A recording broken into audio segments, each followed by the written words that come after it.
Hello my dear students, कैसे आप सभी। आशा करता हूँ आप घर पर स्वस्थ होंगे व जो पारिवारिक सदस्य हैं वो कुशल मंगल होंगे। बेटा, आज गुरु पूर्णिमा है। नमन हो उन गुरुजनों को जिन्होंने हमें इस लायक बनाया कि आपको हम पढ़ा सकें अच्छे से। तो इस पावन अवसर पर आप सभी को बधाई। हम जो एक्सरसाइज कर रहे थे 12th क्लास का, जो डिटरमिनेट टॉपिक चल रहा था हमारा, उसमें हमने 4.6 जो एक्सरसाइज है आपकी, उसके 3 क्वेश्चन कंप्लीट किए थे। आज हम जो अगला क्वेश्चन है 4th वो करने जा रहे हैं बेटा। तो जो हमें यहाँ पे इक्वेशन दी हुई है, ये 3 वेरिएबल हैं यहाँ पे x, y और z। यदि बाय द वे इनमें से कोई वेरिएबल नहीं हो, जैसे पहली इक्वेशन हमें y z दे देता, y प्लस z दे देता, तो आप यहाँ पे 0 इंटू एक्स लेते। ये ध्यान करोगे सबसे पहली चीज। अब यहाँ जो इक्वेशन दी हुई है, हम जैसे वो क्वेश्चन सोल्व किए थे हमने फर्स्ट 3, उसी तरह इनको सोल्व करेंगे। The given system of equation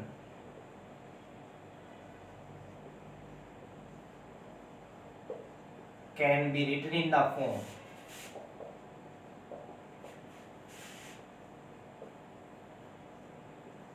ax is equal to b, where a जो मैट्रिक्स आएगा बेटा, कोफिशिएंट लेने हैं x, y और z के। सेकंड जो इक्वेशन है उसके एलिमेंट उठाइए आप, कोफिशिएंट a 2a। यहाँ पे जो x दिया गया है आपको मैट्रिक्स, जो हमने माना है बेटा वो है आपका वेरिएबल के ऊपर डिपेंडेंट। जो b मैट्रिक्स है वो कांस्टेंट टर्म लेनी है आपने 1 2 4। अब यहाँ जो हम चेक करते हैं, पहला जो हमारा स्टेप होता है वो होता है डिटरमिनेट a निकालना। a का डिटरमिनेट कैसे निकालेंगे बेटा, 1 1 1 2 3 2। a 2a दिया हुआ है हमें, इसको सोल्व करेंगे, एक्सपेंड कर रहे हैं फर्स्ट रो को। तो पहला एलिमेंट, हर एलिमेंट अपना इफेक्ट छोड़ता है -1 की पावर i प्लस j के रूप में। तो 1 पॉजिटिव आएगा, फर्स्ट रो फर्स्ट कॉलम छोड़ेंगे, 6a में से 2a सब्ट्रैक्ट होगा। सिमिलरली ये एलिमेंट a12 है, नेगेटिव आएगा बेटा, फर्स्ट रो सेकंड कॉलम छोड़ेंगे, 4a में से 2a सब्ट्रैक्ट होगा। यहाँ पे ये आपका पॉजिटिव वे बताया था आपको, और ये वाला नेगेटिव। अब जो अगला एलिमेंट है 1 प्लस का आएगा, क्योंकि a13 एलिमेंट है, फर्स्ट रो थर्ड कॉलम छोड़ेंगे, 2a में से 3a सब्ट्रैक्ट होगा भाई। यानी जो रिजल्ट आया वो क्या देखिएगा, 4a, यहाँ से -2a और यहाँ से -a, यानी a not equal to 0। i.e. आप लिखोगे a is non singular matrix. हाँ जी। उसके बाद i.e. आप लिख सकते हो solution is consistent, i.e. the given equation has unique solution which is, जो क्या है भाई आपका, x is equal to A inverse into में b, और इसको हम मैट्रिक्स मेथड इसी को बोलते हैं बेटा, x का जो मान निकालते हैं हम। अब यहाँ देखेंगे, देखिएगा b मैट्रिक्स आपके पास है, x भी है आपके पास, हमें a इनवर्स निकालना है। टू फाइंड ए इनवर्स, हमें रीजन पता है बेटा, देखिएगा ए इनवर्स का जो फार्मूला है आपको पता है, A inverse is equal to 1 by में डिटरमिनेट ऑफ ए इनटू में एडजॉइंट ऑफ ए। अब ए इनवर्स निकालने के लिए हमें क्या निकालना पड़ेगा, adjoint of A. To find adjoint of A, we find cofactors as a11 निकालेंगे बेटा, -1 की पावर 1 प्लस 1। आपको पहले भी बताया गया है कि फर्स्ट 3 जो कोफैक्टर हैं वो यहाँ ब्रैकेट के अंदर जो रिजल्ट है, पहले 3 कोफैक्टर वो यहाँ से निकल सकते हैं। आप चेक करोगे, देखिएगा फर्स्ट रो फर्स्ट कॉलम छोड़ेंगे, 6a में से 2a जाएगा, यही तो है, 6a में से 2a जाएगा तो 4a आएगा बेटा, यानी पॉजिटिव आएगा 4a। a12 निकाले, -1 की power 1 plus 2, first row second column छोड़ेंगे तो यही केस आएगा। देखिएगा चेक करिए, 4a में से 2a, यानी 2a आएगा, और 2a किसका आएगा बेटा, माइनस का। a13 निकालेंगे, -1 की पावर 1 प्लस 3, फर्स्ट रो और थर्ड कॉलम छोड़ेंगे तो 2a में से 3a सब्ट्रैक्ट होगा, जो यहाँ भी सेम है, यानी -a यानी माइनस का ही रहेगा, क्योंकि यहाँ से प्लस रिजल्ट आएगा। फिर हम सेकंड रो के कोफैक्टर निकालेंगे। a21 का मतलब है -1 की power 2 + 1। Second row first column छोड़ेंगे, 2a में से a जाएगा तो a आएगा बेटा, a किसका आएगा, माइनस का। a22 निकालें तो -1 की पावर 2 + 2। दूसरी रो दूसरा कॉलम छोड़ेंगे, 2a में से a जाएगा, फिर a आएगा बेटा, और यहाँ a प्लस का आएगा। a23 का मतलब -1 की power 2 + 3। Second row third column छोड़ेंगे, a में से a जाएगा बेटा, देखिएगा सेकंड रो थर्ड कॉलम छोड़ा, a ये पॉजिटिव वे है, -a यानी 0, आपका रिजल्ट 0 आ गया। अब हम थर्ड रो के कोफैक्टर निकालें तो a31 का मतलब है -1 की पावर 3 + 1। तीसरी रो फर्स्ट कॉलम छोड़ेंगे, 2 में से 3 जाएगा तो माइनस का 1 आएगा बेटा, यानी -1 ही रहेगा। a32 का मतलब है -1 की पावर 3 + 2। तीसरी रो दूसरा कॉलम छोड़ेंगे, 2 में से 2 जाएगा यानी 0, और 0 किसका होगा बेटा, यानी नेगेटिव चाहे पॉजिटिव 0 0 ही रहता है। a33 का मतलब है -1 की पावर 3 + 3।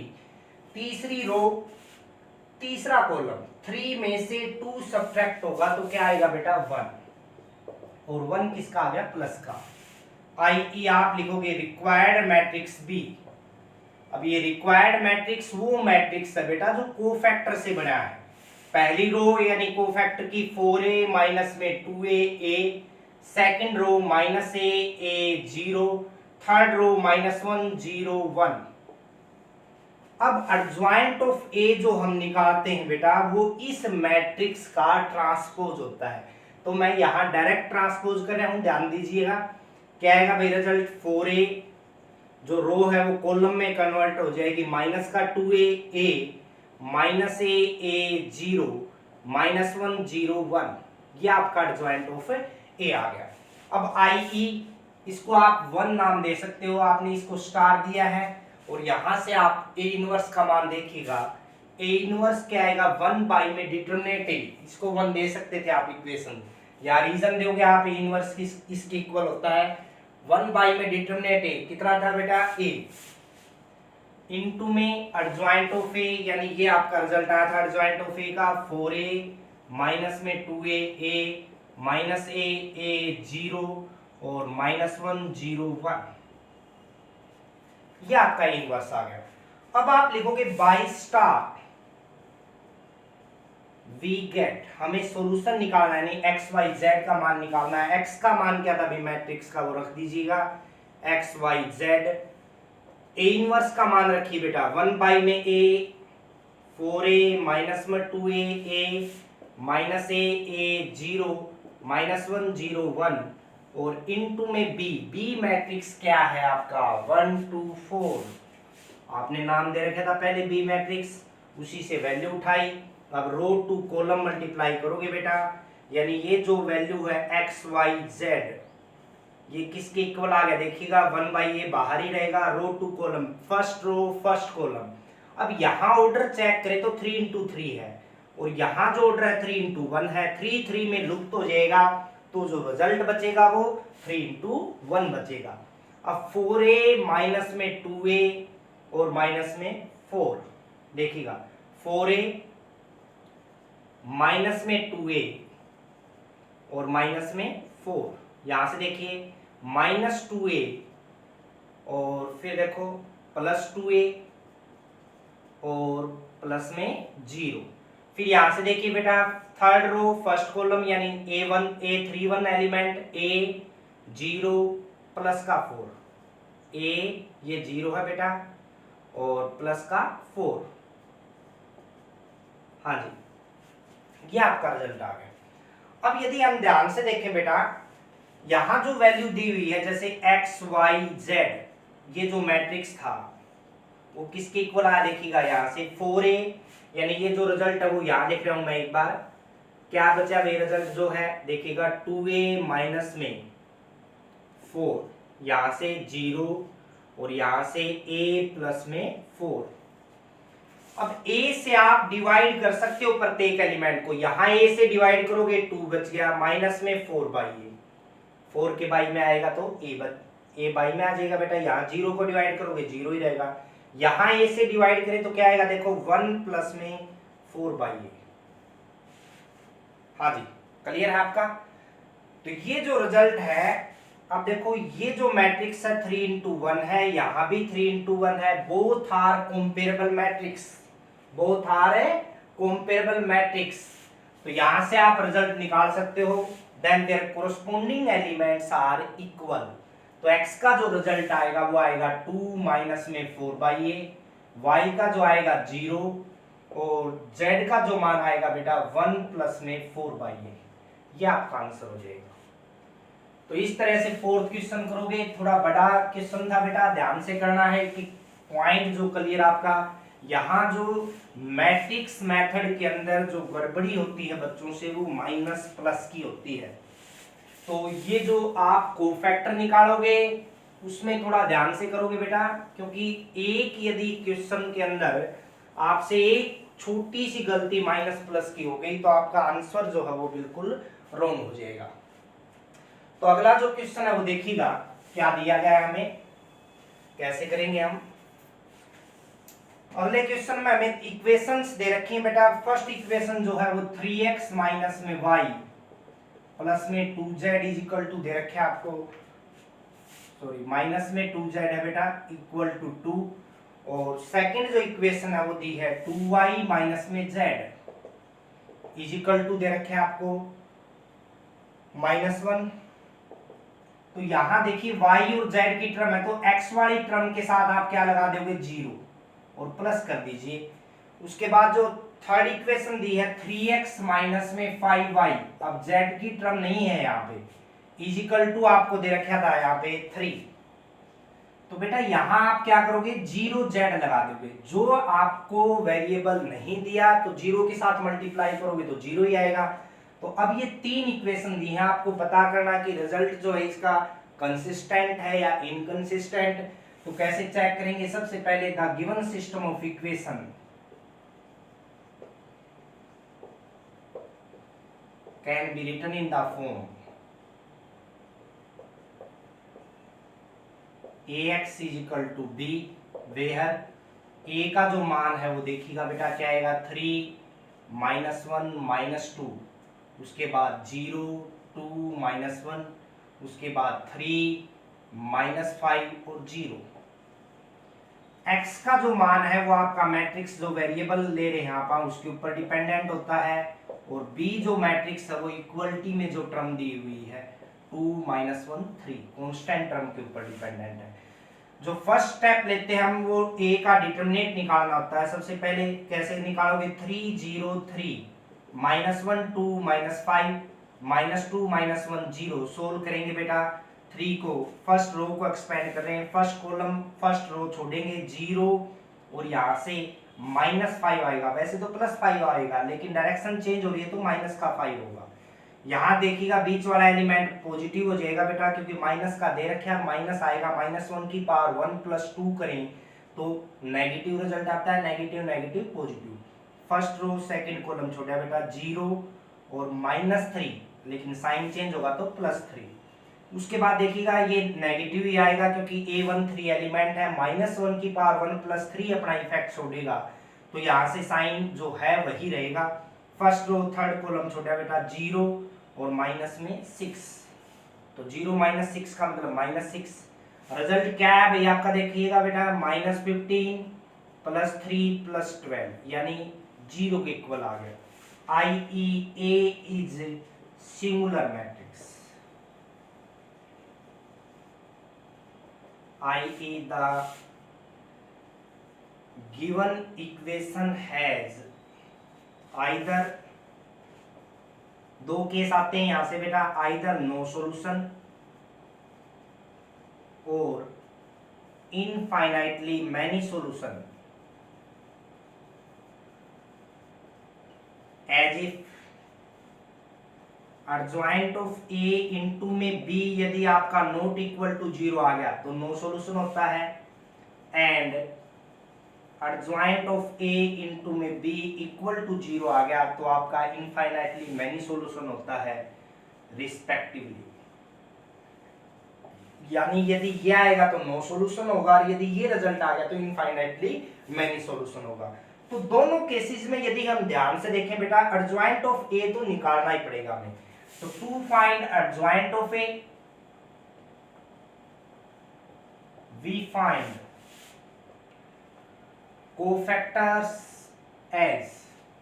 एडजॉइंट ऑफ ए निकालने के लिए हमें कोफैक्टर निकालने पड़ेंगे। कोफैक्टर कैसे निकालते हैं आपको बताया बेटा, a11 निकालेंगे -1 की power 1 + 1, first row first column छोड़ेंगे। ये पहले 3 बताए थे मैंने, ब्रैकेट में है, पहले 3 कोफैक्टर यही देंगे तो -5 आएगा, माइनस का 5 ही रहेगा बेटा। a12 निकाले -1 की पावर 1 + 2, ब्रैकेट के अंदर वाला 3 आएगा बेटा तो ये माइनस का आ जाएगा बेटा। a13 निकालेंगे -1 की पावर 1 + 3 यानी ये -6 आएगा तो ये माइनस का ही रहेगा। अब सेकंड रो के निकालें, a21 का मतलब -1 की पावर 2 + 1, दूसरी रो और फर्स्ट कॉलम छोड़ेंगे बेटा 0 -10, देखिए +10 हो गया लेकिन साइन चेंज होगा तो -10, माइनस माइनस क्या आ गया प्लस का 10। a22 निकाले -1 की पावर 2 + 2, दूसरी रो और दूसरा कॉलम छोड़ेंगे बेटा, देखिएगा दूसरी रो दूसरा कॉलम 0 + 6 यानी 6 आ गया। a23 निकालेंगे तो -1 की पावर 2 + 3, दूसरी रो तीसरा कॉलम छोड़ेंगे -15 और प्लस का 3 यानी माइनस का 12 +12 हो जाएगा। इसी तरह थर्ड रो के a31 -1 की पावर 3 + 1 को फैक्टर निकालेंगे तो देखिएगा क्या आएगा, ये 1 हो गया बेटा, प्लस का 4 यानी 5 प्लस का आएगा बेटा। a32 निकाले -1 की पावर 3 + 2, तीसरी रो दूसरा कॉलम -3 और +0 यानी -3 प्लस का हो जाएगा बेटा। a33 निकालेंगे -1 की पावर 3 + 3, तीसरी रो तीसरा कॉलम छोड़ेंगे 6 - 0 यानी 6 आ गया बेटा, यहां से प्लस का 6। IE आप लिखोगे रिक्वायर्ड मैट्रिक्स बी, क्या आएगा भाई, देखो पहले फर्स्ट रो जो कोफैक्टर है एज इट इज रखने हैं बेटा। सेकंड रो के देखिएगा 10 6 12, अगली रो के 5 3 और 6। हाँ जी, एडजॉइंट ऑफ ए निकालेंगे हम, यदि यहाँ पे एडजॉइंट ऑफ ए निकालेंगे हम तो इस मैट्रिक्स का ट्रांसपोज करना पड़ेगा। ट्रांसपोज करिए भाई, क्या आएगा -5 -3, डायरेक्ट ट्रांसपोज कर रहे हो बेटा, -6 रो कॉलम में बदल दी हमने, देखिएगा 10 6 12 और अगला 5 3 6, ये आपका एडजॉइंट ऑफ ए आ गया। अब हमें क्या निकालना था, देखो दोनों केसेस में LHS देखें तो एडजॉइंट ऑफ ए इंटू में बी है। एडजॉइंट ऑफ ए क्या है, रिजल्ट रखिएगा बेटा, -5 -3 -6 10 6 12 5 3 6, ट्रांसपोज कर दिया था ना हमने इस मैट्रिक्स का, वो एडजॉइंट ऑफ ए था, इनटू में बी करेंगे, बी का रिजल्ट क्या है बेटा 2 -1 3, रो टू कॉलम मल्टीप्लाई होगी बेटा, यहां जो ऑर्डर है 3 × 3 और यहां जो ऑर्डर है 3 × 1 है, तो first row first column a11 element आएगा -10, यहां से देखिए -10 और प्लस का 15। अब देखिए सेकंड रो फर्स्ट कॉलम नीचे आ गया a21 यानी -6 और प्लस का क्या आ गया बेटा 9। उसके बाद देखिए third row first column a31 नीचे आता है एलिमेंट -12 और प्लस में क्या आ गया बेटा 18। तो ये जो रिजल्ट बचेगा देखिएगा, यहाँ -5 आ गया बेटा, यहाँ से देखें -12 + 3 यानी 3 आ गया और यहाँ से -6। क्या ये 0 के इक्वल है बेटा, जीरो मैट्रिक्स के? अब हमने क्या कहा था, यदि जीरो मैट्रिक्स के इक्वल नहीं आता है तो आप कहोगे IE the given system of equation has no solution, IE solution is inconsistent।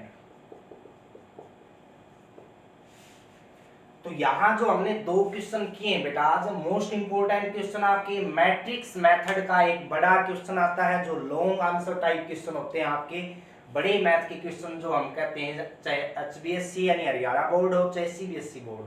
तो आपको अच्छी तरह करके देखना है बेटा।